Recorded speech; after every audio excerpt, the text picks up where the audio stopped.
একটি শক্তিশালী ও কার্যকরী ছাত্র সংসদ অত্যন্ত প্রয়োজন। আবেদনের প্রায় ৩ মাস অতিবাহিত হয়ে গেলেও এখন পর্যন্ত দৃশ্যমান কোনো ব্যবস্থা নিতে দেখা যায়। জুলাইয়ের মতো আবারও মাঠে থেকে অধিকার আদায়ের জন্য কঠোর থেকে কঠোরতর আন্দোলন গড়ে তুলতে নির্বাচিত প্রতিনিধিত্ব নিশ্চিত করা ও শিক্ষার্থীদের মাঝে নেতৃত্বের ও দায়বদ্ধতা গড়ে তোলা, সাধারণ শিক্ষার্থীদের স্বার্থ রক্ষা ও অধিকার আদায়ের জন্য বিরোধীতে একটি শক্তিশালী ও কার্যকরী ছাত্র সংসদ অত্যন্ত প্রয়োজন।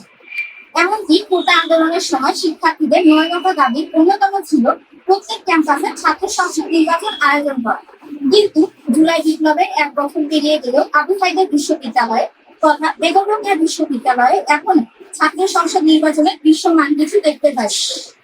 ছাত্র সংসদ বিশ্ববিদ্যালয়ের আইনে অন্তর্ভুক্ত করার জন্য যথাযথ কর্তৃপক্ষ বরাবর আবেদন করা হয়, কিন্তু আবেদনের প্রায় ৩ মাস অতিবাহিত হয়ে গেলেও এখন পর্যন্ত দৃশ্যমান কোনো ব্যবস্থা নিতে দেখা যায়। আমরা দৃঢ়ভাবে দাবি জানাই, আগামী ৫ কর্মদিবসের মধ্যে অতএব ১২ই আগস্টের মধ্যে বিশ্ববিদ্যালয়ের আইনে ছাত্র সংসদ যুক্ত করে সংসদ নির্বাচনের রোড ম্যাপ প্রকাশ করার জন্য যথাযথ ব্যবস্থা গ্রহণ করা।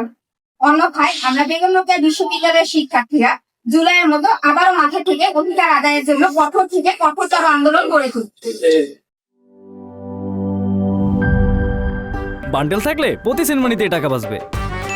বিকাশ সেনমানি বান্ডেল কিনে জিতুন প্রতি লেনদেনে।